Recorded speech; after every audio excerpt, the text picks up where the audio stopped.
완전하신 나의 주, 완전하신 나의 주, 의의 길로 날 인도하소서. 행하신 모든 일 주님의 영광 다 경배합니다. 예배합니다. 찬양합니다. 주님만 날 다스리소서. 예배합니다. 찬양합니다.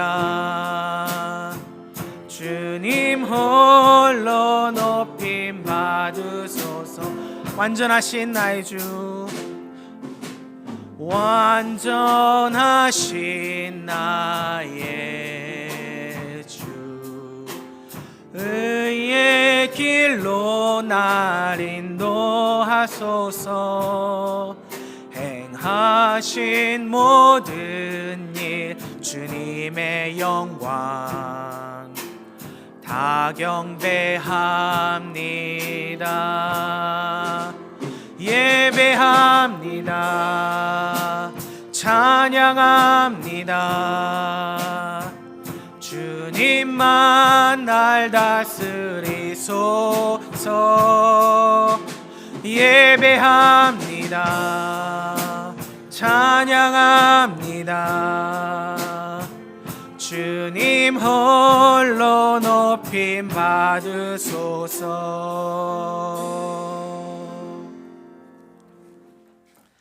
하나님이여, 사슴이 시냇물을 찾기에 갈급함같이 내 영혼이 주를 찾기에 갈급하나이다.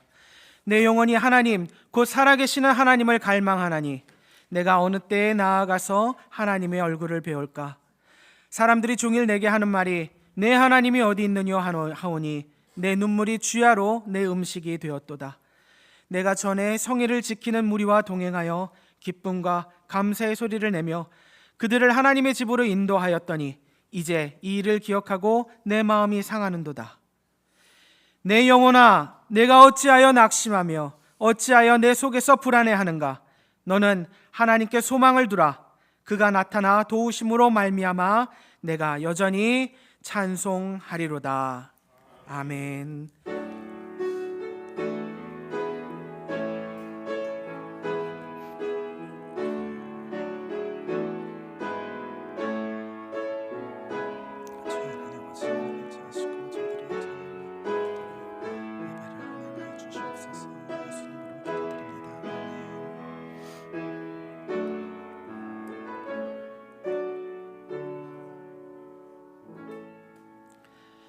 다 함께 찬송가 8장 함께 찬양하시겠습니다.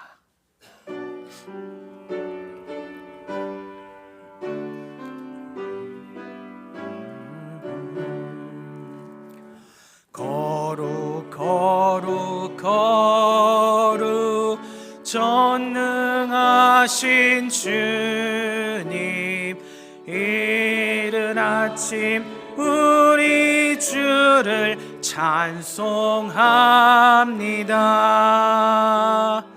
거룩 거룩 거룩 자비하신 주님, 성삼위일체 우리 주로다.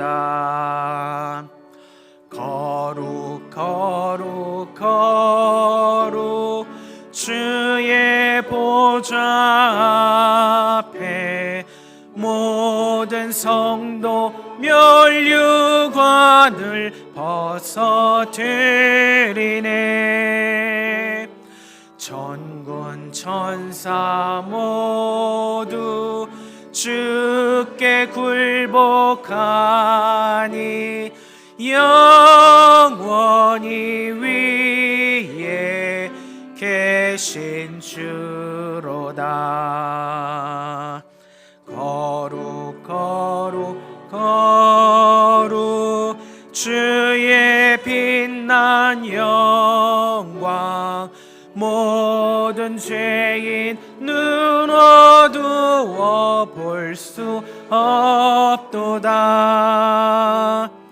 거룩하신 이가 주님밖에 없네. 온전히 전능하신 주로다. 거룩 거룩 거룩 전능하신 주님, 천지 만물 모두 주를 찬송합니다. 거룩 거룩 거룩 전능하신 주님, 성삼위일체 우리 주로다.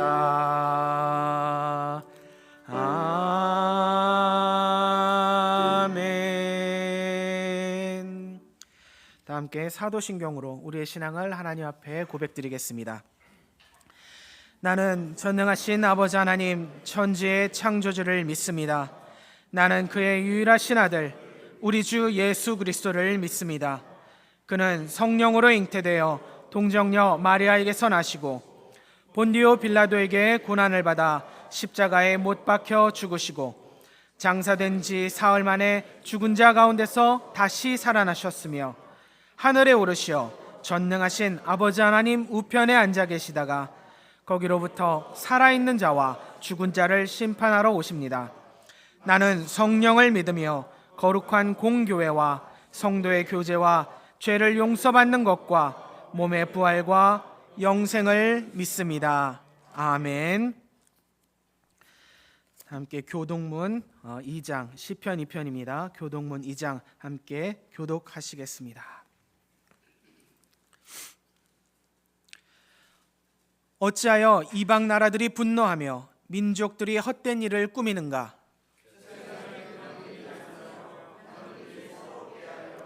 여호와와 그의 기름 부은 받은 자를 대적하며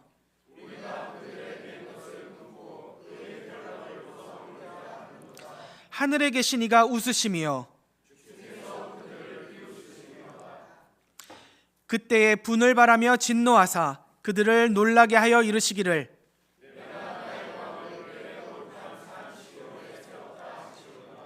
내가 여호와의 명령을 전하노라. 여호와께서 내게 이르시되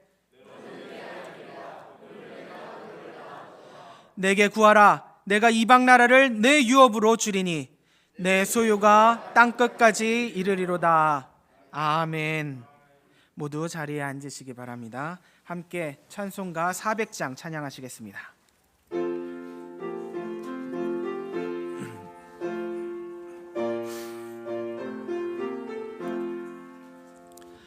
험한 시험물 속에서 나를 건져주시고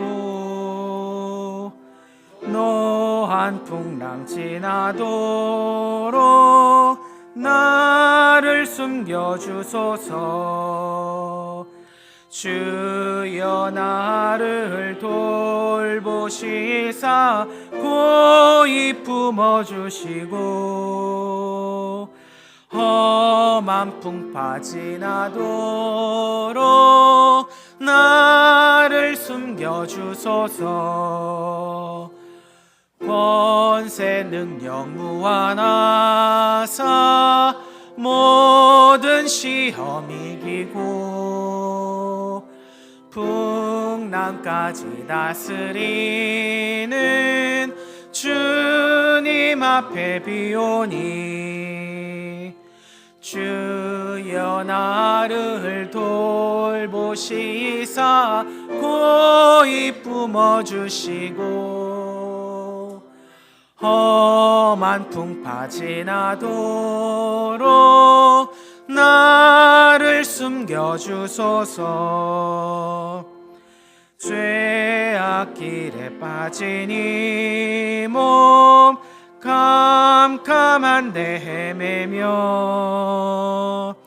부르짖는 나의 원 들으소서 내 주여.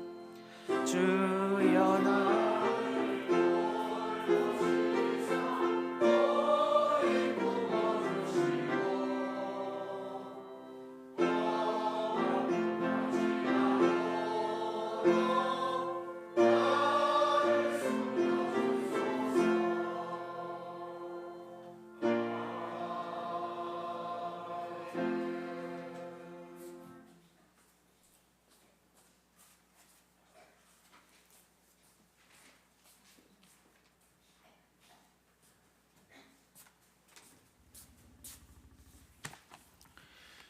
영광과 찬양을 받으시기에 합당하신 아버지 하나님, 새로운 한 해를 허락하신 하나님께 감사와 찬송과 영광을 돌립니다.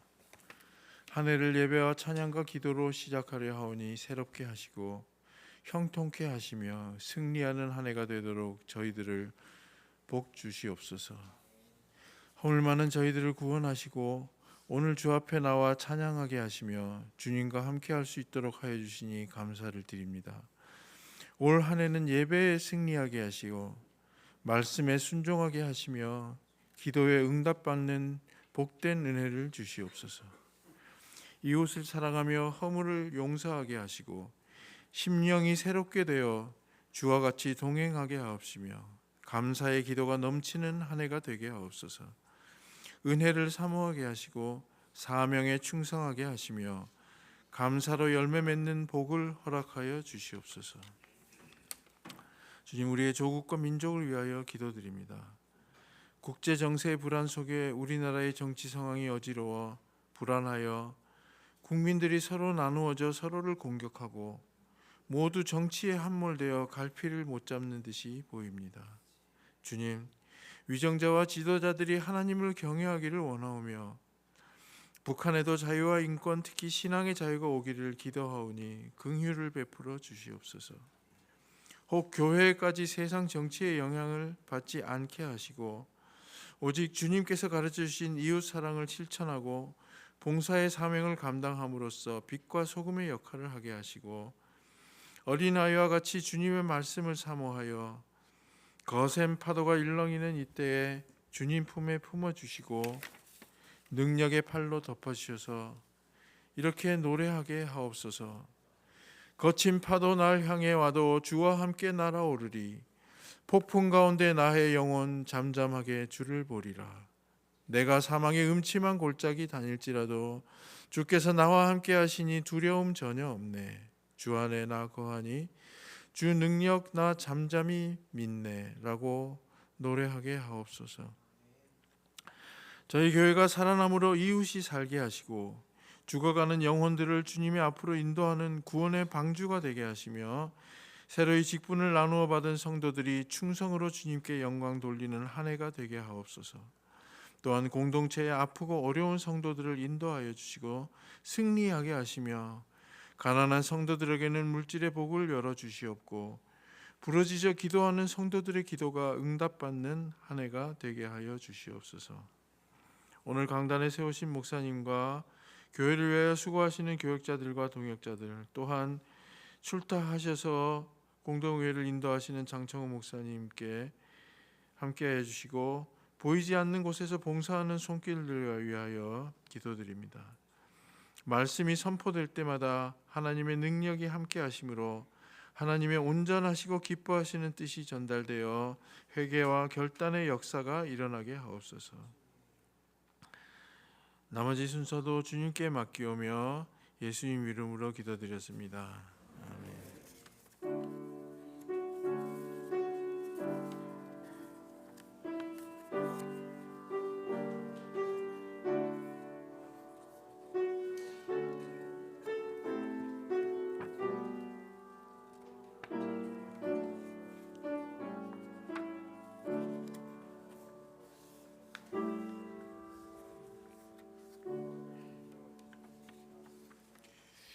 광고 말씀입니다.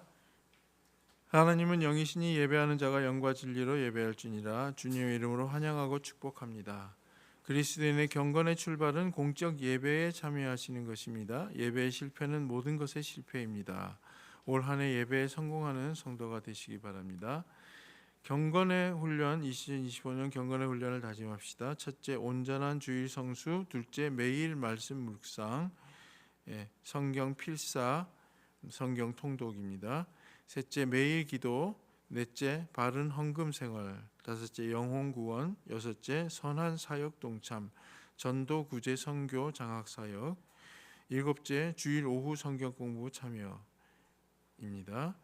2024년 4사분기 정기재직회가 와 2025년 정기공동의회가 다음 주일 2부 예배 후에 결산 보고와 예산을 세우는 회의를 갖습니다.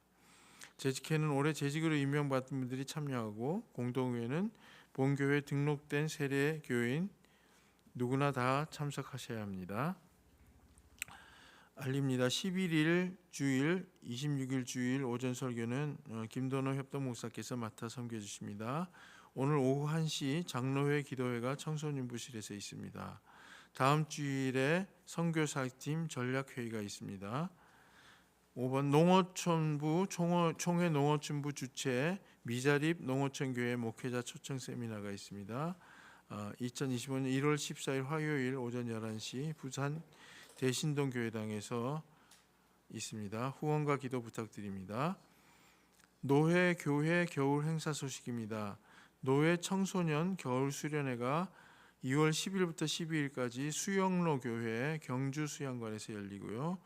유초등부 본교회 유초등부 겨울 성경 캠프가 2월 23일부터 24일까지 본교회당에서 열립니다. 노회 청년부 겨울 수련회가 2월 27일부터 3월 1일까지 재건총회 신학원에서 열리고요. 노회 목사 고시가 2월 18일 화요일 오전 10시 반에 우리 교회에서 열립니다. 직분자를 전번 주에 임명을 했는데 조금 빠지신 분이 계시고 또 수정되신 분이 있어서 다시 한번 임명하겠습니다. 할렐루야 찬양대에 김승민 사모님, 김도노 목사님 사모님 되십니다. 양세미 자매, 그다음에 임문승 권사님, 그다음에 우리 임재현 형제는 준단원으로 이렇게 임명하겠습니다. 한번 일어나서 주시겠습니까?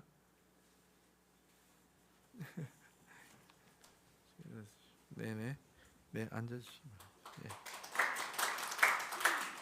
그다음에 선교 부팀장으로 유하나 집사님이 가셨고요. 예. 다음에 우리 회계팀으로 우리 선교 부팀장께서 회계팀으로 옮기셨습니다. 유하나 집사님 안 나오셨습니까? 예. 청소년부 예배실로 가신 것 같습니다. 목사님 일정입니다.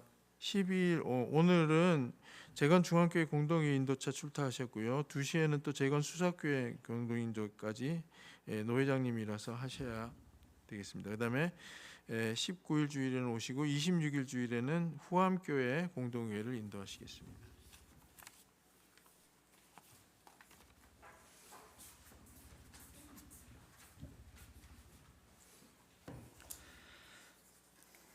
다 함께 찬송가 213장 함께 찬양하시면서 준비하신 헌금 하나님 앞에 봉헌드리겠습니다.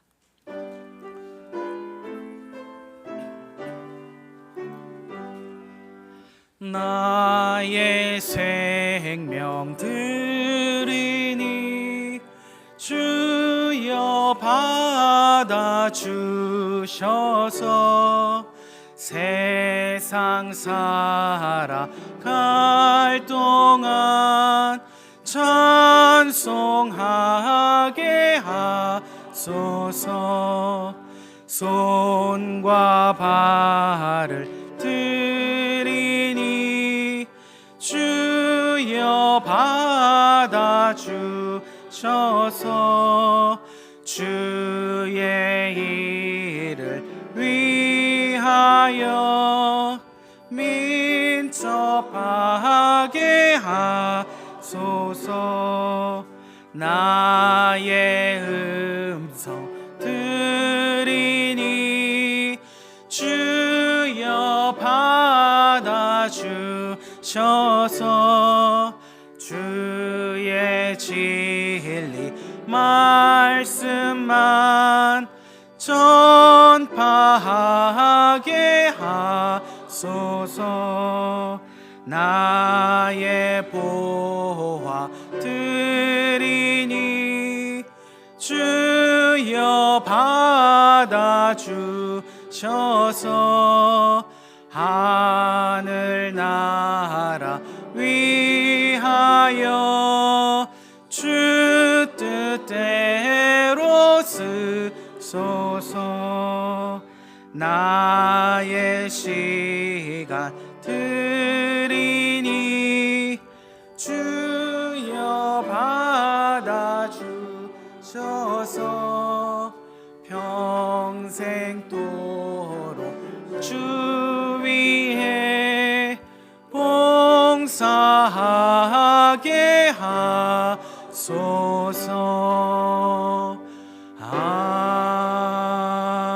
아멘. 바친 헌금 위에 기도하겠습니다. 사랑의 하나님, 은혜를 감사합니다. 하나님, 저희들로 죽음 가운데서 다시 살아나게 하셨고 예수 그리스도의 보혈이 저희들을 오늘도 생명으로 살게 하시며 하나님 앞에 감히 예배하는 자로 나올 수 있도록 이끌어 주시니 그 은혜를 하나님 감사드립니다. 하나님, 저희들이 먹고 마시고 살아가는 모든 일들에 필요한 것들이 모두 다 하나님으로부터, 하늘에서부터 말미암음을 하나님 고백합니다. 하나님, 저희가 가진 것 저희 것이라 주장하지 않도록 하나님 저희 마음 붙들어 세워주시고 지혜 주시어서 이것이 하나님 것임을 하나님 인정하는 지혜로 나아가도록 도와주시옵소서. 하나님께서 모든 것을 채우셨고 모든 것을 공급하시며 저희들의 모든 것이 되어주셨사오니 주 하나님 아버지, 오늘 이 시간 저희들이 작은 예물로 이 모든 것이 하나님 것임을 인정하는 하나님 고백으로 하나님 앞에 돌려드립니다. 하나님 앞에 바치는 이 예물이 하나님 앞에 은혜를 얻게 하여 주셔서 세상 바깥으로 다시 나가서 사용될 때에 악하고 더러운 일들에 사용되지 않게 하시고 오직 하나님 나라의 생명 살리고 영혼 살리는 귀한 일들로만 사용되도록 하여 주시옵소서. 바친 손길들 위해 하나님 복 주시사 그 마음에 하나님 앞에 기도하며 소망하는 일들을 하나님 모두 다 이루어짐이 보게 하여 주시고 하나님께서 그 기도에 응답하시사 하나님 간구하는 모든 소망들을 하나님의 뜻을 따라 이루어 주시옵소서. 하나님 앞에 예배드리는 모든 인들의 하나님의 손길이 함께 하셔서 성령 충만으로 입혀주시고 오늘 이 자리 저희들의 예배를 흠양하여 주시옵고 홀로 영광받아 주시옵소서. 예수님 이름 받들어 감사하며 기도드립니다. 아멘.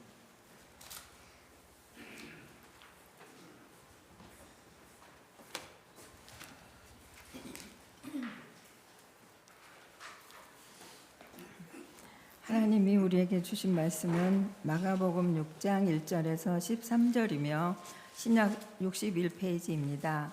앞 화면에도 있습니다.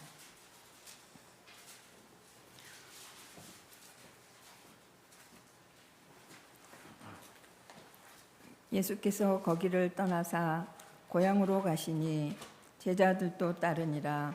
안식일이 되어 회당에서 가르치시니 많은 사람이 듣고 놀라 이르되 이 사람이 어디서 이런 것을 얻었느냐? 이 사람이 받은 지혜와 그 손으로 이루어지는 이런 권능이 어찌 됨이냐? 이 사람이 마리아의 아들 목수가 아니냐? 야고보와 요셉과 유다와 시몬의 형제가 아니냐? 그 누이들도 우리와 함께 여기 있지 아니하냐 하고 예수를 배척한지라. 예수께서 그들에게 이르시되 선지자가 자기 고향과 자기 친척과 자기 집 외에서는 존경을 받지 못함이 없느니라 하시며 거기서는 아무 권능도 행하실 수 없어 다만 소수의 병자에게 안수하여 고치실 뿐이었고 그들이 믿지 않음을 이상히 여기셨더라. 12 제자를 부르사 둘씩 보내시며 더러운 귀신을 제어하는 권능을 주시고 명하시되 여행을 위하여 지팡이 외에는 양식이나 배낭이나 전대의 돈이나 아무것도 가지지 말며 신만 신고 2벌 옷도 입지 말라 하시고 또 이르시되 어디서든지 누구의 집에 들어가든지 그곳을 떠나기까지 거기 유하라. 어느 곳에서든지 너희를 영접하지 아니하고 너희 말을 듣지도 아니하거든 거기서 나갈 때에 발 아래 먼지를 털어버려 그들에게 증거를 삼으라 하시니 제자들이 나가서 회개하라 전파하고 많은 귀신을 쫓아내며 많은 병자에게 기름을 발라 고치더라. 아멘.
제가 저희 집 쪽도 조카가 있고 저희 아내 쪽도 조카가 있어요. 그런데 이 조카들이 지금 나이대가 이제 한 명은 제일 큰 친구는 양쪽 집안 다 합쳐서 제일 큰 친구는 인제 대학 시험을 봤고요. 막내는 막 초등학교에서 지금 이제 초등학교 5학년 이렇게 이제 되는 정도예요. 그러니 여러분들 이제 자녀를 키워보신 분들은 다 아시겠지만은 요 나이대가 어떤 나이대인지 아시죠? 이제는 때려도 말을 듣지 않는 그리고 이제 드디어 엄마한테 고개를 바짝 들고 대들기 시작하고 뭘 어쩌라고 뭐 이러면서 이제 덤비기 시작하고 막 이러는 요 나이대란 말이죠. 그래서 저도 처제네 집에 가거나 아니면 저희 누나네 집에 가거나 그러면은 갈 때마다 봐요. 애들하고 엄마하고 싸우는 장면을. 그래서 내용들은 보면은 뭐 되게 중요하거나 뭐 심각한 내용도 아니에요. 갔다 와서 숙제 안 하고 계속 컴퓨터만 했어요. 그래서 엄마가 이제 숙제 좀 하고 하는 순간에 아 됐다고 이 소리가 나오고 엄마는 또 거기에 화가 나서 싸우고 그리고 양말 좀 아무데나 벗어놓지 말라고 이 소리에 예 알았어요 예 알았어요 예 알았어요 했는데 밤늦게까지도 양말은 계속 그 자리에 있고 그래서 마지막에 엄마가 화가 나서 또 폭발을 하고 뭐 대충 그런 일들이에요. 뭐 나라와 민족을 살리기 위해서 둘이 싸우는 것도 아니고. 그런데 이 일들을 이 집에나 저 집에나 뭐 마찬가지예요. 별반 다르지 않아요. 애들이 뭐 악하거나 나쁜 것도 아니고, 그런데도 그러거든요. 그렇게 싸우거든요. 엄마는, 엄마 입장에서는 옳은 거잖아요. 공부 좀 해라, 숙제부터 해라, 이제 그만 놀고 이것 좀 하고, 네가 해야 될 일들이 이거니까 이것 좀 하고. 당연한 말이고 맞는 말이고 또 그렇게 해야 되는 말들을 하는 거잖아요. 그런데도 아이들은 하기 싫습니다. 왜 안 하냐? 네 할게요 했다가 안 하기도 하고, 싫다고 안 한다고 하기도 하고, 어쨌든 결과는 안 하는 쪽이에요. 자기가 하고 싶은 건 해야 돼요. 컴퓨터 해야 되죠. 오락해야 되죠. 친구들하고 만나서 뭐 이런 것도 막 해야 되죠. 자기가 하고 싶은 것들은 다 하면서 엄마가 해야 된다라고 가르쳐준 내용은 하기 싫습니다. 아이들이 몰라서 안 할까요? 아니요. 어쩌면은 아이들도 잘 알아요. 그렇게 해야지, 공부해야 돼, 숙제해야 돼, 이거 잘 알아요. 그런데 그거보다, 그런 당위성보다 왜 아이들이 그렇게 안 하냐? 결국은 하고 싶은 대로 하기 쉽다는 거예요. 내가 하고 싶은 것만 하고 싶고 내가 원하는 것들을 하고 싶다는 거예요. 내가 하기 싫은 것들은 안 하고 싶은 거예요. 그게 자기 중심성이라고 하는 죄성의 모습 중에 하나입니다. 진리를 알아야 되고 선포해야 되고 생명을 얻어야 되는 것은, 그거는 그냥 누가 얘기를 해도 뭐라고 반박할 수 없는 사실이에요.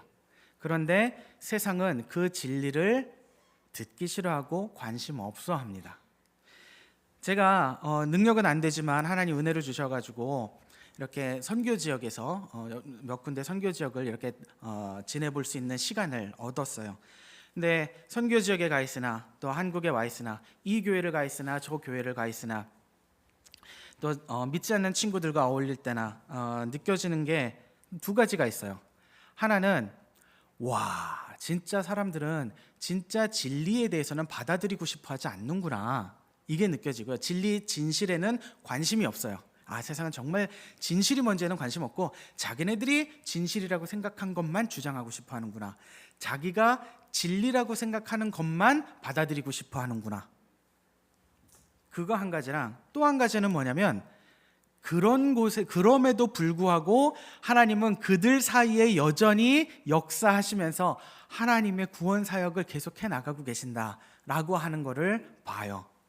정말 전반적으로 이 사람들한테는 복음, 전할 가치가 없다, 이렇게 악하고 나쁜 사람들을, 자기 선교지에서도 그러거든요. 자기 도와주려고 왔었던 사람들을 등쳐먹어요. 그런 일들이 벌어지고요.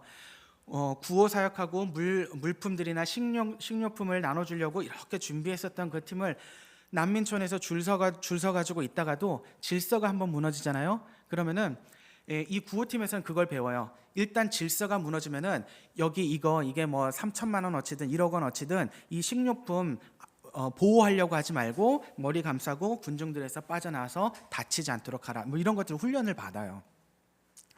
왜 이런 훈련까지 필요한가요? 사람들이 자기 도와주려고 온 사람들 이렇게 하다가 줄 흐트러지고 사람들이 우욱 달려들기 시작하면은 자기 거 얻지 못할까 봐 가서 자기 거 얻기 위해서 자기를 도와주러 온 사람의 생명을 위태롭게까지도 한다는 거예요.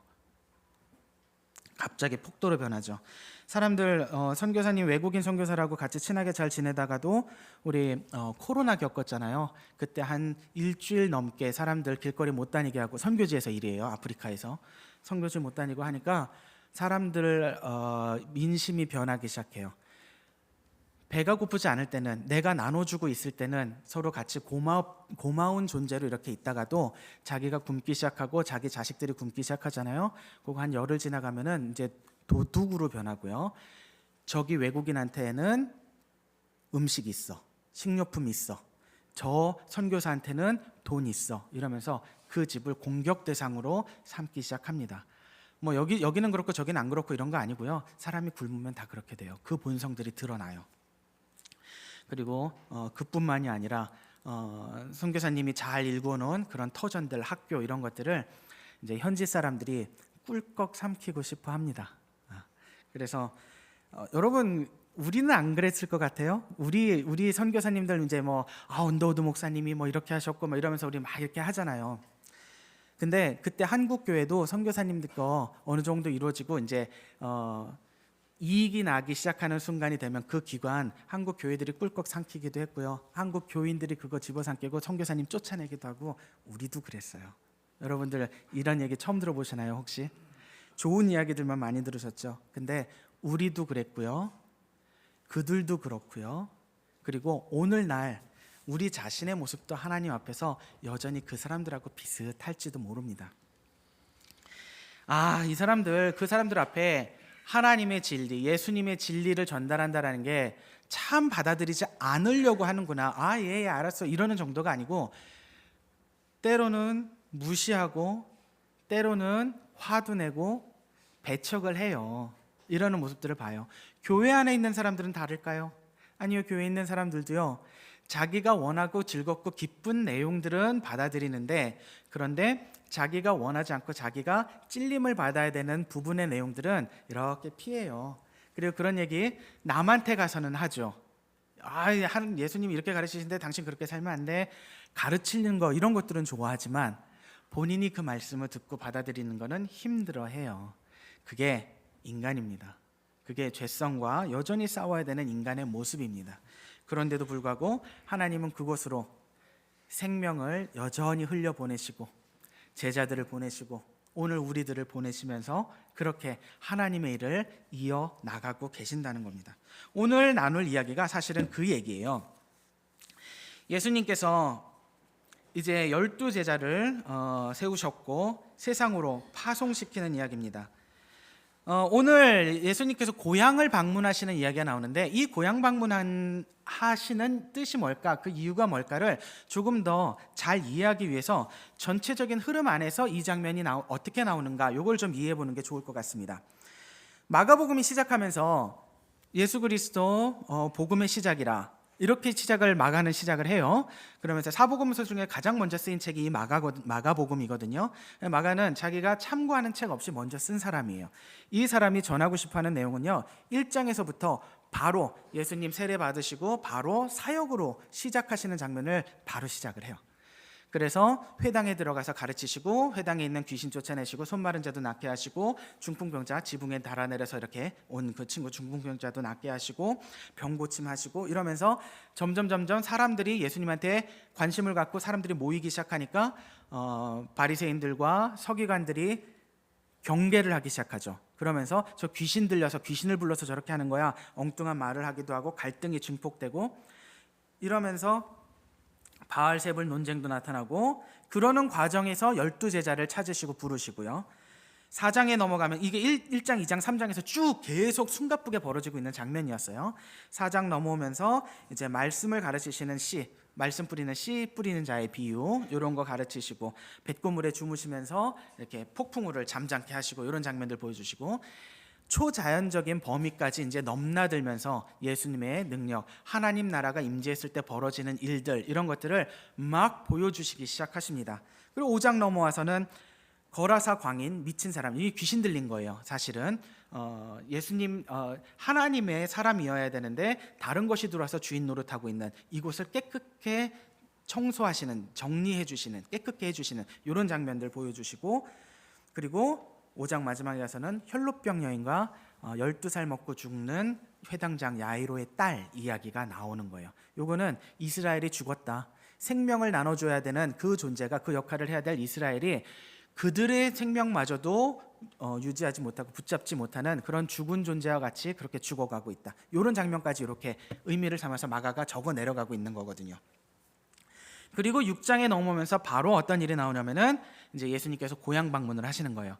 앞에서부터 쭉 읽어나가면 예수님이 제자들과 함께 정말 바쁘게 쉴 틈 없이 막 사역을 일구고 오시다가 갑자기 한번 쉼표가 퉁 떨어지듯이 이렇게 고향 방문을 하시는 거예요.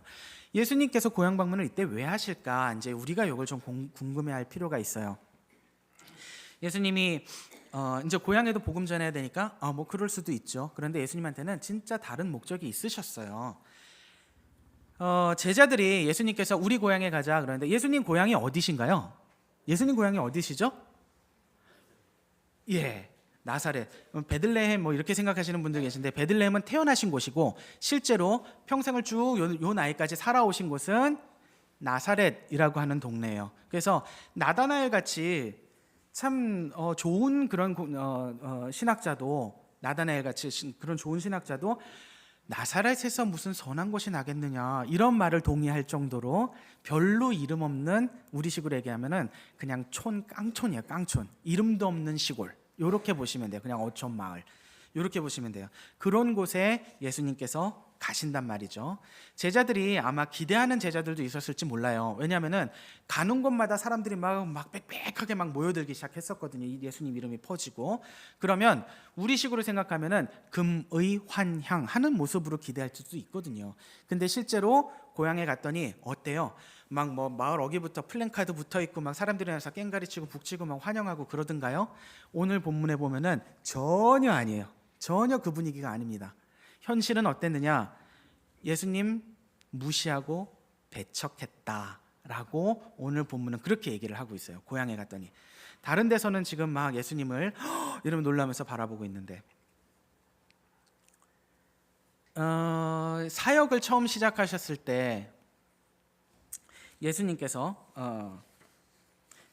가버나움 회당에서 1장에서는 벌써 회당에 가서 가르치시는 거 하셨어요. 고향에 와서도 회당에 와서 가르치시는 걸 하시거든요. 그랬더니 이 가버나움에서 가르칠 때는 사람들이 저 사람 입에서 나오는 것이 저게 무엇이냐? 권위 있는 자의 말과 같도다 이러면서 놀라요. 근데 이 장면까지는 고향에서도 똑같이 나와요. 저게 무슨 말? 어떻게 저런 말을? 이야, 저 권위 있어 보이는데? 뭐야? 깜짝 놀라겠네 이러면서 사람들이 놀라는 장면까지 나오는데, 그 다음에 태도의 방향이 달라요. 가버나움 회당에서는 사람들이 그렇게 해서 예수님을 믿고 따르기 시작해요. 근데 그래서 예수님께서 그곳에는 더 많은 역사를 일으키시는데, 고향 회당에 와서 얘기했을 땐 사람들이 놀라긴 놀랐는데 그 다음에 딱 하는 말이 무슨 말이 나오냐면은, 저 마리아의 아들 아니야 쟤? 저 우리가 알고 있는 그 마리아의 아들 그 목수 아니야? 저 친구의 형제들이 우리와 같이 살고 있잖아. 저 친구의 자매들이 우리와 같이 살고 있는 그 집 아니야? 요런 대사로 그 다음이 태도가 딱 나오는 거예요. 근데 이렇게 읽으면은 이 사람들이 기억하나 보다, 예수님의 이제 누군지 알아보나 보다 이렇게 착각하기 쉬운데 그런 개념이 아니에요. 뭐냐면 이 사람들 표현을 보세요. 마리아의 아들이다 그랬는데 그 당시에 누구의 아들이다 라고 얘기를 할 때는 아버지의 이름에다가 붙여서 아들을 붙여요. 그래서 요셉의 아들이다 이렇게 얘기를 해야 돼요. 요나의 아들이다 뭐 이런 식으로 얘기를 해야 되거든요. 그런데 어머니 이름을 붙여서 얘기한다는 거는 이 사람들 마음에 뭘 담고 있냐면은 저 집 스캔들 나서 낳은 아들 아니야. 자, 요셉의 아들인지 아닌지 잘 모르는 그 집 아들 아니야. 이런 식의 의미가 담겨서 하는 말인 거예요. 엄마의 이름을 붙여서 얘기한다는 거는. 그래서 제 애비 없는 자식 아니야. 이런 정도로 이해를 하시면 될 것 같아요. 무시하는 거죠. 팍 무시하는 거죠. 그리고 그 형제들이 우리와 같이 살고 있잖아 라고 얘기하는 거, 저 말 잘하는 저 친구가 그 집 나보다도 좀 못한 요런 집 아니야. 요런 집 아들이잖아. 요렇게 얘기하는 정도라고 그렇게 이해를 하시면 될 것 같아요. 사람들이 그런 식으로 얘기하고 있단 말입니다. 나사렛 사람들이 예수님을 잘 아는 것처럼 얘기하지만 사실은 얼마나 잘 모르고 있고 관계를 맺지 못하고 있고 무시하고 있는지를 보여주는 겁니다. 이게 지금 마가가 표현하고 싶은 돌직구예요. 요게 사람들을 예수님 대놓고 무시하고 있다. 고향에 가셨는데 누구 앞에서? 제자들 앞에서. 요게 마가가 보여주고 있는 돌직구입니다. 이 고향 마을 사람들 예수님을 잘 아는 척 떠들지만 사실은 진짜 예수님은 알지 못했고 그러니까 무시하는 거죠. 겉표면만 알고 내면의 관계는 없어요. 우리가요 예수님을 겉표면적으로 아는 것과 내면의 관계를 맺는 것과는 천지 차이에 완전히 다른 그런 의미가 있는 겁니다. 내연 관계, 내연 관계, 이제 한국말로 하니까 우리 워낙에 막장 드라마 이런 거 드라마에서 많이 보다 보니까 내연 관계 이러면은 좀 거부감이 딱 들죠. 그리고 저 비정상적인 어떤 거 이런 느낌이 드는데, 말 그대로 내연 관계는 내면의 관계를 맺는 거예요. 내연의 관계. 그런데 여러분들 그 이제 막장 드라마 얘기도 했지만 그 느낌이 왜 이렇게 불편한 느낌이 여러분 우리한테는 들까요? 요게 우리가 아는 거 있잖아요. 내연 관계. 제가 이제 실제로 그런 거 아니에요. 예를 들자면 제가 아내가 있어요. 아내가 있는데 내연 관계에 다른 여자가 있다. 이거 잘못된 거잖아요. 그죠? 제가 내연 관계를 맺고 있는 다른 사람이 있다는 얘기는 제 아내하고는 외연 관계만 가지고 있다라는 뜻이에요. 무슨 의미인지 여러분들 이해하시죠? 내연 관계.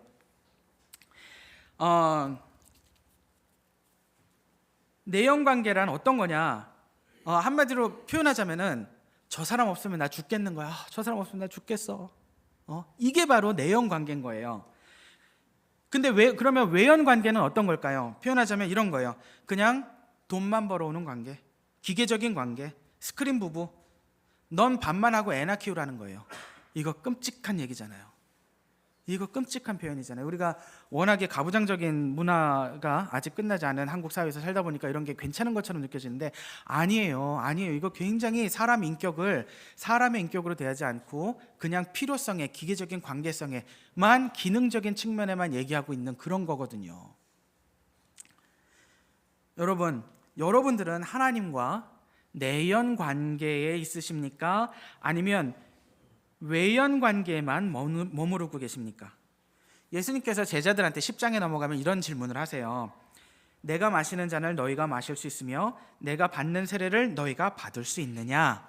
물론 이거는 제자들이 주님이 가시는 곳에 저희가 어디든 끝까지 따라가겠습니다 라고 이야기를 하니까 예수님이 하시는 말씀이기는 해요. 근데 예수님은 정말 이 내용을 물어보고 싶으셨을 거예요. 너희가 내가 간 길을 너희가 같이 갈 수 있겠느냐? 내가 지는 십자가를 너도 같이 지고 나와 함께 그 길을 갈 수 있겠느냐? 내가 졌던 십자가 너희도 기꺼이 지고 나를 따르라. 사실은 이게 예수님의 부르심이었고 보내심이었고 이게 사명이고 사실은 이게 헌신이란 말이죠. 근데 내연 관계에 깊어질수록 그 길이 쉽게 순종이 되고요. 외연 관계에 가까울수록 이런 부탁이나 명령은 마음이 무겁고 싫고 순종 안 되고 그런 겁니다. 우리의 정직한 현실은 어떤지 궁금합니다. 여러분 그렇지 않으세요? 저는 솔직히 말씀드릴게요. 저는요, 예수님께서 나의 십자가 지고 여기까지만 말씀하셔도 이미 마음이 꽉 무거워져요. 왜? 마음은 알아요. 그거 순종하면서 가야 된다는 거 안단 말입니다. 근데 제 솔직한 마음은 그거예요. 마음은 원이로되 육신이 약하여 주님 지금은 좀. 요게 항상 저의 마음의 태도고 매번 저의 마음의 스타트 포인트인 것 같아요. 근데 인간이 사실은 기본적으로 그런 존재입니다. 그런데 그런 인간이 우리가 예수님과 내연의 관계로 들어갈수록 예수님이 기뻐하시는 그 길을, 예수님이 요구하시는 그 길을 함께 기뻐하며 갈 수 있게 되어 간다는 겁니다. 여러분 주일날 아침일지라도, 예배 오는 발걸음일지라도 오늘 아침처럼 춥고 그리고 해도 늦게 뜨고 막 이러면은 일어나기 싫고, 돈 벌러 가는, 나한테 돈을 준다고 그래서 내가 일만 하면 돈 준다고 그러는 직장에 가는데도 아침에 일어나서 또 막 씻고 막 가려고 그러면은 정말 귀찮고 싫잖아요. 하기 싫잖아요. 억지로 일어나서 하는 거잖아요. 가는 거잖아요. 그런데 우리 아이들 통학시켜요. 아기가 어디를 간대요. 유치원에 가요. 그러면은 힘들고 불편해도 그 아이 손 붙잡고 이렇게 엄마랑 가자. 안 돼, 일어나야 돼. 우리 애기 일어나야 돼 하면서 일으켜 세워 밥 먹여. 내 입에 들어오는 거 아닌데도 밥 먹여. 데리고 가서 유치원에 데리고 가, 학교 데리고 가, 버스 타는 데까지 데리고 가, 하교하고 하원 할 때쯤 되면은 또 나가서 시간 맞춰서 나가서 데리고 와. 이렇게 귀찮고 하기 싫은 거 우리 어떻게 왜 합니까? 어떻게 할 수가 있습니까? 그거 어렵게 느껴지지 않기 때문에 하는 거거든요. 왜 어렵지 않게 느껴질까요? 어떤 거는 똑같은 일인데도 어렵게 느껴지고 어떤 거는 왜 어렵게 느껴지지 않을까요? 우리 일들은 내가 그 아이 사랑하잖아요. 나한테 얘가 전부 다잖아요.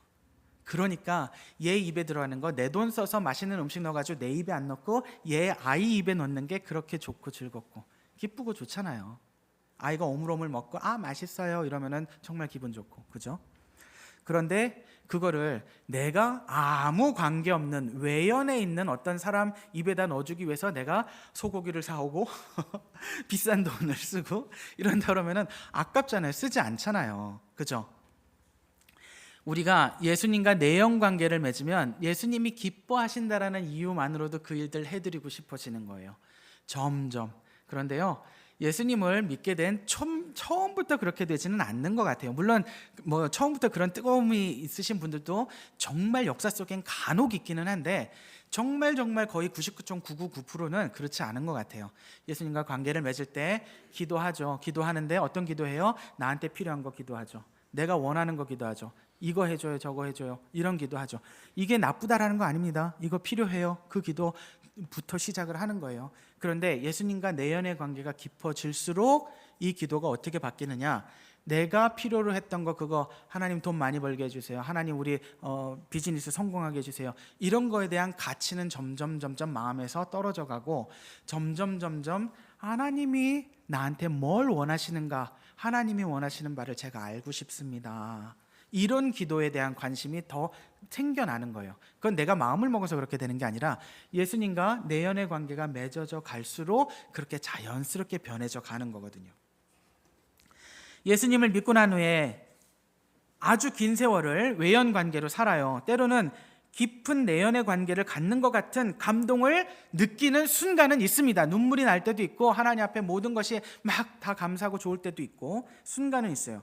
그런데 삶에서 맺는 내 행실과 마음은 끊임없이 나 중심적입니다. 내 만족 중심입니다. 내 입장의 중심입니다.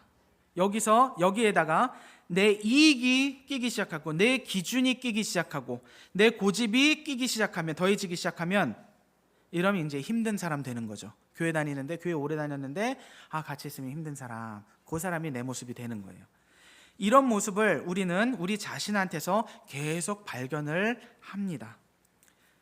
그래도 내가 그런 연약함이 있다라는 걸 발견하고 인정하고 정직하게 몸부림이라도 치는 건 그나마 훌륭한 편에 속해요.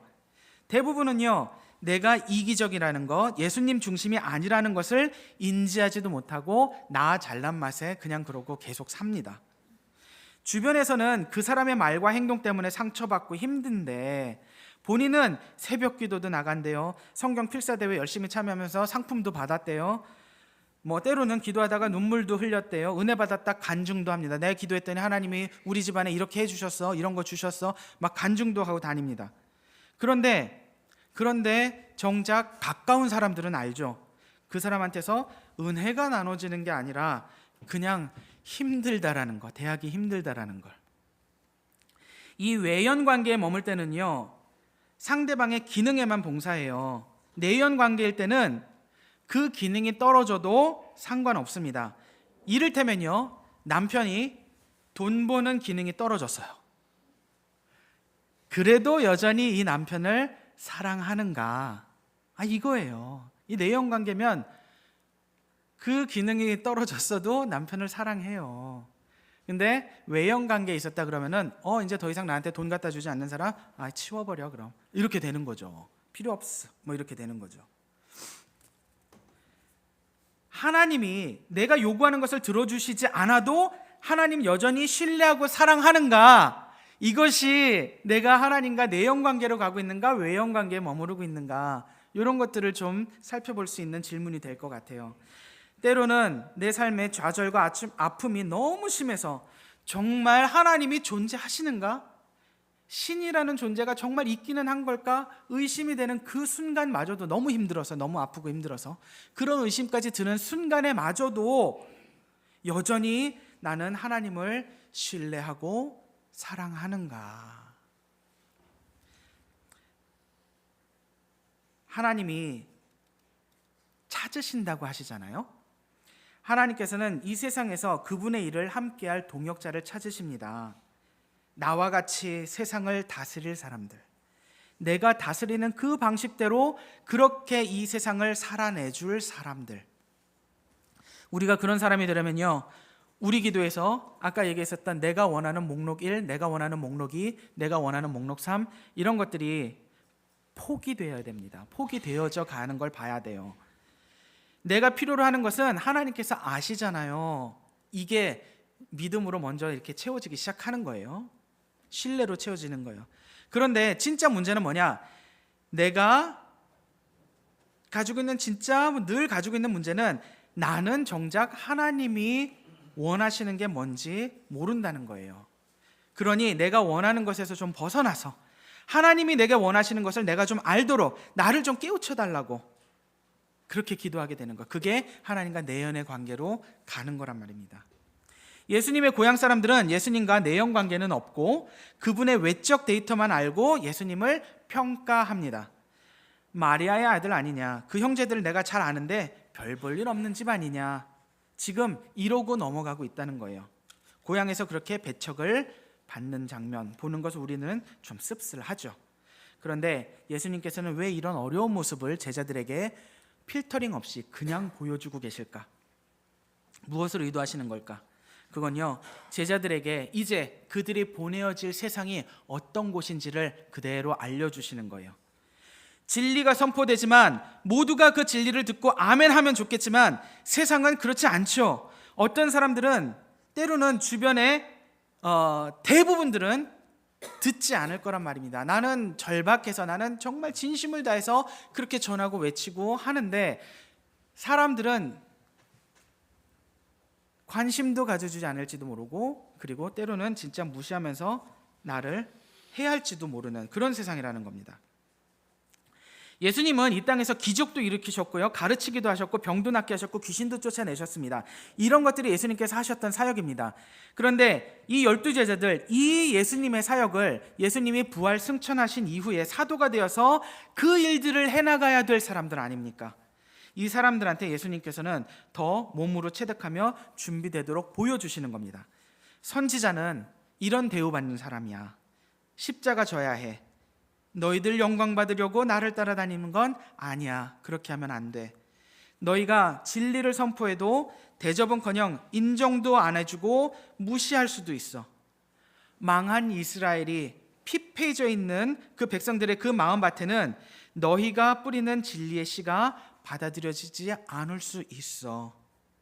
그런데 그래도 이 길을 가야 돼. 나처럼. 예수님이 제자들한테 그 무언의 메시지를 전달하고 계시는 겁니다. 왜요? 이 길 왜 그렇게까지 가야 되는데요? 왜냐하면요, 세상 사람들에게는 지금 생명의 양식이 필요하니까, 모두들 허기져 있으니까, 단지 돈과 빵이 아닌 영원히 살아나는 양식을 너희가 나눠줘야 해. 그래서요, 여러분, 이 6장 32절부터는 오병이어의 사건이 배치되어 있는 거예요. 이런 일들이 있고 제자들이 가서 선교 사역하고 이런 일들이 벌어졌습니다. 선교 보고를 하고 이러고 난 다음에 이러는 일들 뒤에 바로 나오는 것이 오병이어의 사건. 그들의 줄인 배를 채워주는데 예수님께서 제자들한테 뭐라고 그러세요? 이들이 줄였습니다. 저 마을 가서 좀 먹고 오라고 할까요? 그랬더니 너희들이 먹을 것을 주어라. 이렇게 말씀을 하신단 말이에요. 그죠? 그 예수님 제자들이 빵도 없고 모자라는 거, 능력도 없다는 거 아세요. 그런데 이걸 주는 거, 먹여 살리는 생명의 양식을 주는 건 이제 너희들이 해야 될 일이야 라고 하는 내용을 이렇게 겹쳐서 그렇게 보여주고 계시는 거란 말입니다. 마가가 어떻게 해서 이야기들을 전체로 이렇게 이끌고 가는지 이 6장까지 이렇게 살짝 보이시나요? 나라는 망했지만 백성들은 살아있을 것이고 그들을 깨우는 일을 너희가 해야 하는데 그들의 마음은 너무나 피폐해져 있어. 그래서 너희들의 말을 들어도 그 진리의 말이 옥토에 떨어지리라는 보장은 없어. 3장에서 이제 옥토의 밭에 떨어진 거, 길밭에 떨어진 거 씨앗 비유하셨잖아요. 그런 일을 위해, 그런데 그런 일을 위해서 저 메마르고 험한 세상으로 너희가 보내어지는 거야.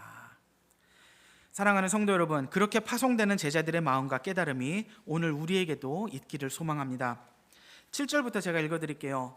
12제자를 부르사 둘씩 보내시며 더러운 귀신을 제어하는 권능을 주시고, 예수님의 권능을 주시는 거예요. 명하시되 여행을 위하여 지팡이 외에는 양식이나 배낭이나 전대의 돈이나 아무것도 가지지 말며 신만 신고 또 두벌옷도 입지 말라 하시고. 이거 무슨 뜻입니까? 여러분들 이제 전도 나가실 때 신발 하나만 가지고 다니셔야 돼요. 그리고 전대 돈 같은 거 가지고 나가시면 안 돼요. 무일푼으로 나가셔야 돼요.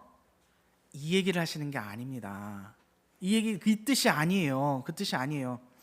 여러분들 전도 나가실 때 오히려 지갑 있으시면 챙겨 나가세요. 그러다 기회가 되시면은 오늘 만나서 전도하던 사람 커피라도 한 잔 사줄 수 있게. 여러분, 예수님께서 지금 이 아무것도 가지고 나가지 말라라고 하시는 건요, 너희들이 정작 진짜 무엇을 의지하면서 나가야 되는가, 이 부분을 강조해서 말씀하시는 거예요. 여러분, 우리가 뭘 의지하면서 나가겠습니까? 예수님이 이렇게 강력하게 말씀하시는 것, 하나님의 공급하심에 대한 절대적인 신뢰를 가지고 나가라는 거예요.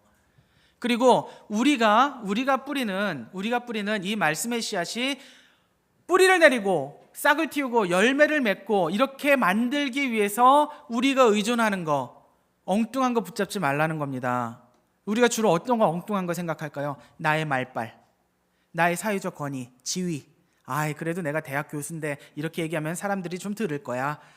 내가 말빨을 이렇게 말 좀 이렇게 좀 하는 게 좀 썰 좀 풀지. 내가 좀 말 좀 하는데 내 말빨로 녹으면은 다 예수님 믿을 거야. 이런 거 의존하는 게 아니란 말입니다. 내가 좀 돈이 있어, 돈으로 뿌리면, 이런 게 아니란 말입니다. 오직 하나 들고 나가야 되는 건 뭐냐면은 하나님에 대한 신뢰예요. 그 신뢰의 내용에 어떤 것이 들어있을까? 하나님께서 하신다. 하나님께서 생명을 틔우신다. 내가 하는 것이 아니다.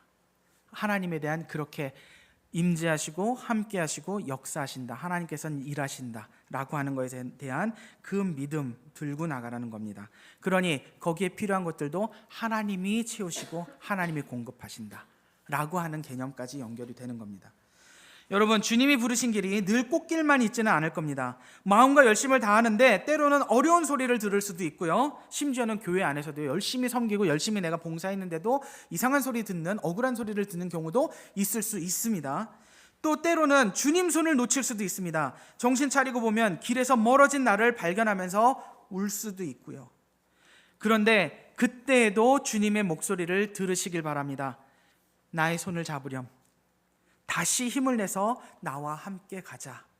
이 길 끝까지 내가 너와 함께 할 것이야. 내가 너를 많이 사랑한다. 여러분, 말씀 맺으면서 우리 그림 하나만 볼까요? 이거 여러분들 잘 아시는 빈센트 반 고흐라고 하는 예술가가 그린 그림입니다. 빈센트 반 고흐가 사실은 우리가 알고 있는 건 참 인생 참 비참하게 살았다, 끝까지 참 어렵게 살다 어려운 죽음으로 죽었다, 참 안 좋다, 뭐 이런 것들은 많이 알고 계시죠. 그런데 그런 빈센트 반 고흐가 사실은 그 죽는 그 순간까지, 인생의 내내 그 고통스러운 순간까지, 병이 낫지 않아서 힘들어하는 그 모든 순간까지 하나님 앞에서 하나님 바라보면서 몸부림치면서 발버둥 쳤던 사람인 거 아세요? 그래서 그의 작품들 안에는 하나님에 대한 이 사람의 마음, 바라보는 그 열망들이 이렇게 표현이 되어 있어요. 이거는 여러분들 잘 아시는 씨 뿌리는 사람이라고 하는 그 작품인데요. 이 씨 뿌리는 사람, 물론 고흐가 본인의 시대 때 봤었던 장면을 그린 거일 수도 있어요. 그런데 여기에는 고흐가 우리 이제 이 마가복음, 마태복음, 누가복음, 이 복음서에서 나오고 있는 씨 뿌린 자의 비유에 대한 그림을 자기 나름대로 이해한 거를 표현을 한 거예요. 자, 그런데 여기서 우리가 좀 주목해서 봐야 될 것이 뭐가 있을까? 요 밭은요, 일반적인 밭은 아니에요. 뭐냐면 여기 길도 있고요, 여기에는 돌도 있어요. 여기 그림이 지금 잘 찾아내긴 힘들지만 나름대로 가시덩굴도 있어요. 그리고 나름대로 씨를 뿌릴 만한, 씨가 자랄 만한 옥토밭도 있어요. 요게 요 밭 안에 다 담겨 있어요. 그래서 일반적인 현실적인 밭의 모습은 아니에요. 바위도 있고 막 그래서. 그런데 저 사람은 어떻게 하느냐? 저 사람은 그저 자기한테 주어진 이 씨를 이렇게 뿌리는 거예요. 옥토밭만 골라서 이렇게 씨를 심는 게 아니라고요. 무슨 얘기인지 아시겠죠? 뭐 여기는 바위니까는 씨를 안 주고 여기는 가시덤불이 있으니까 씨 안 뿌리고 이러는 게 아니라 이 사람은 씨를 어떻게 뿌려요? 이렇게 뿌려요. 이렇게 뿌리면서 그냥 자기가 뿌려야 될 길들을 뿌리면서 가는 거예요. 그러면 이 뒤에 이 사람은 아마 자기 뒤에 태양이 저렇게 있다는 걸 보지 못하는 것 같아요. 태양이 있는데 고호는요, 태양빛, 노란색, 빛 이런 것들을 갖다 표현할 때는 항상 하나님의 임재를 염두에 두면서 표현하려고 할 때 그 빛, 그런 색깔들을 썼대요. 뒤에는 하나님의 태양이 있는데 이게 뭐 아침인지 아니면 저녁 노을인지는 몰라요. 중요한 의미는 고호는 이 태양이 땅에 가까이 붙어 있다는 거예요. 하나님이 우리들과 아주 땅에 함께 하시고 있는 하나님을 표현하고 싶었던 거예요. 그 하나님의 태양이 뒤에서 이렇게 쫙 비추면은 이 뿌려진 씨앗들이 우물 틀 거예요. 뿌리를 내릴 만한 데서 뿌리를 내릴 거예요. 싹이 틀 거예요. 그러고 생명력으로 자라날 겁니다. 그리고 저 뒤에 있는 저 익은 누런 곡식들처럼 저렇게 자라날 거란 말입니다. 보호는 그 그림을 마음속에 이렇게 막 그리면서 이 장면을 연출했던 것 같아요. 여러분, 잘하게 하시는 건 성령 하나님께서 하실 일입니다. 뿌리는 우리가 연연해야 되는 일은 아닙니다. 물론 최선을 다해야죠. 힘을 다해야죠. 진심을 다해야죠. 복음을 전하고 진리를 전하는 일에는 사람 진심으로 사랑하고 애쓰고 마음쓰고 해야죠. 그런데 그게 이걸 어떻게 해서 싹을 틔우지 여기에 집중해서 연연을 하는 거는 좀 다른 얘기란 얘기입니다. 다른 말이라는 거예요. 그래서 여러분, 연연하는 게 아니라 하나님께서 하실 거야, 하나님께서 하시기를 기대하면서 기도하면서 그렇게 마음을 쏟으면 되는 거예요. 그게 씨 뿌리는 자의 모습입니다. 그러면서 이 씨가 어디에 어떻게 뿌려질지 몰라도, 운전박대를 당할지 몰라도 우리는 이렇게 뿌리면서 한다. 그게 이제 예수님을 믿는 우리들의 인생에 가는 그 길이라는 겁니다. 여러분, 제가 하나님 부르심 따라 가는 인생길에 여러분과 제가 그런 모습이기를 소망합니다. 우리 일은 교회 안에서든지 밖에서든지 뭐 화려한 금빛 옷을 입고 화려한 성을 쌓는 게 아닙니다. 진짜 중요한 것은 주님께서 말씀하신 대로 전해야 될 복음의 씨를 뿌리는 겁니다. 싹을 틔우는 것 하나님께서 이미 하고 계시는 일입니다. 하나님은 하나님이 가지 않는 곳에 본인이 안 가시기 때문에 네가 가라 이렇게 보내시는 게 아니고요. 하나님은 이미 그곳에 우리들의 삶에 이미 와 계세요. 오셔서 하나님의 일을, 하나님 나라의 일을 이미 시작하셨고 그 선한 일을 시작하셨고 하고 계십니다. 그 일에 우리를 부르시는 거예요. 초대하시는 거예요. 네가 책임져라가 아니라 내가 다 해. 그런데 너 나와 같이 하지 않을래? 이렇게 부르시는 거예요. 그러니 하나님 부르시는 이 십자가의 길은 부담스러운 게 아니었단 말이죠. 하나님이 함께하고 계신 길이었으니까. 우리는 낙심할 것도 없고요, 우쭐할 것도 없고요, 다른 형제들의 모습과 비교할 일도 없는 겁니다. 저 사람은 전도 많이 했는데 난 전도 많이 이런 거 비교할 것도 아닙니다. 내 마음이 하나님 손을 꼭 붙들고 있는지, 그리고 그 손 붙들고 있어서 내가 다른 사람들을 만날 때 가서 따뜻한 주님의 온기를 내 손으로 전달하려고 노력하는지, 용기를 내고 있는지, 애쓰려고 하는지, 그 방향으로 내가 걷고 있는지, 그런 게 중요한 거예요. 세상의 다른 기준으로 흔들리지 않고 꿋꿋하게 오늘 우리에게 맡겨진 담담히 씨 뿌리는 일들을 하며 보내어진 삶의 자리에서 그들 옆에 교회가 되어주는 것입니다. 여러분들 잘 아시겠지만 교회는 우리가 이렇게 함께 모여서 예배를 드리는 것도 교회지만요, 여러분들 각자 한 분 한 분들이 이미 세상으로 보내어진 교회예요. 여러분들은 여러분들의 삶으로, 여러분들의 가족 가운데로, 이웃 가운데로, 여러분들의 직장 가운데로, 그 가운데로 이미 보내어진 교회란 말입니다. 거기 있는 사람들 스스로 알아서 나 오늘부터 예수님 믿고 싶어 이렇게 되는 사람들은 아무도 없어요. 세상에 그런 사람들은 아무도 없어요. 그런 사람들이 어떻게 교회를 만날 겁니까? 복음을, 진리를 어떻게 만날 겁니까? 보내어진 여러분들, 보내어진 교회, 여러분들을 통해서 만나는 거예요. 여러분들 CCC의 사형리 그거 잘해야지 복음 전할 수 있고 이런 거 아닙니다. 그런 거 아니에요. 여러분들이 예수님과 만나게 된 이 관계, 그 따뜻함을 가지고 여러분들이 따뜻한 말 한마디, 진심을 담은 미소 하나, 그리고 여러분들의 따뜻한 용기를 내서 내미는 손길 하나, 여기에 복음이 담겨 있는 거예요. 여기서 복음이 시작하는 거예요.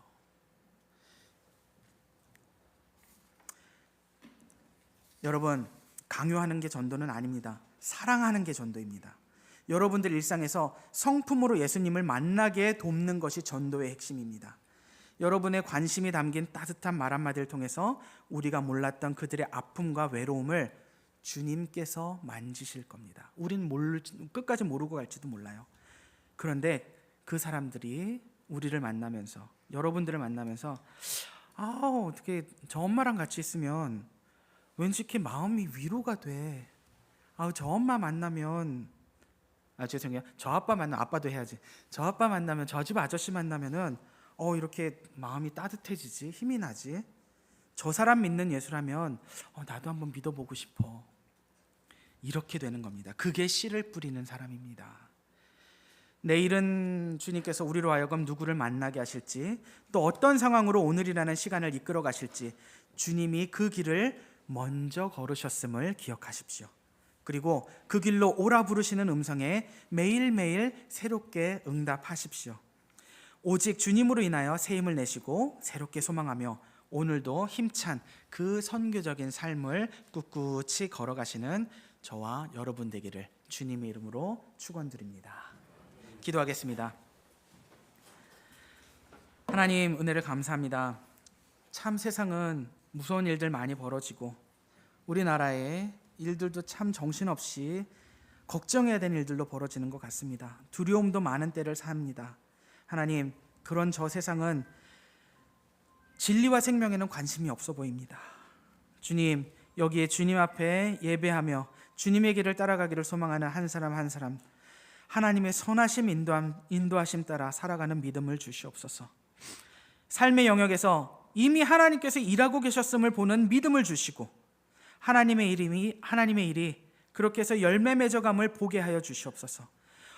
언약이 어떻게 해서 나의 삶에서 성취되고 있는지를 보게 하여 주시옵소서. 날마다 더욱 성숙하는 성품을 입혀주시고 각 성도들마다 이 시대에 보냄받은 교회로서 세상 속에 예수님 사랑 잘 전하며 살아가도록 붙들어 주시옵소서. 예수님 이름 받들어 감사하며 기도드립니다. 아멘. 우리 함께 찬송가 380장 함께 찬양하시겠습니다.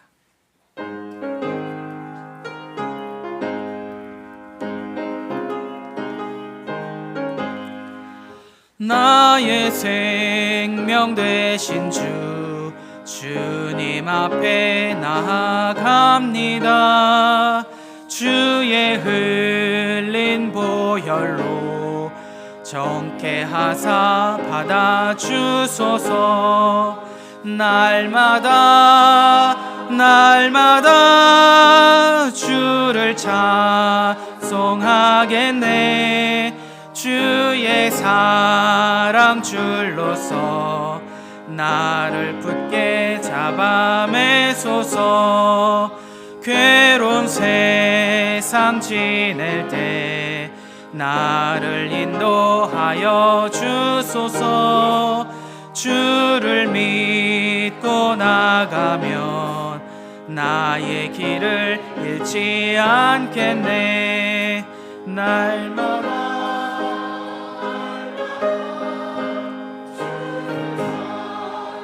하겠네. 주의 사랑 줄로서 나를 굳게 잡아매소서. 세상 살아갈 때에 주를 더욱 사랑합니다. 밝고 빛난 천국에 나의 영혼 들어가겠네. 날마다 주를 찬송하겠네. 주의 사랑 줄로서 나를 굳게 잡아매소서. 아멘.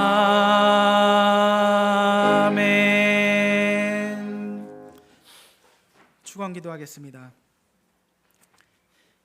이제는 그리스도의 보혈, 그 값비싼 보혈로 우리를 구원하신 우리 주 예수 그리스도의 은혜와 아버지 하나님의 무궁하시고 영원하신 사랑과 성령 하나님의 감화감동 교통하심이 이제 예수님께서 부르신 그 길을 기쁨으로 따라 걸으며 오직 하나님 주신 길, 하나님께서 부르신 길, 하나님의 아름다운 생명 살아나는 일이 벌어지기를 소망하며 남은 인생 쭉 기뻐하며 살아가기를 소망하는, 여기 머리 숙여 예수님의 제자된 예배드리는 우리 교회 가족들과 성도 한 사람 한 사람들과 그 가족들과 그 손에 맡기시는 모든 소산들 위해 이제로부터 영원히 함께 하시기를 축원드립니다. 아멘.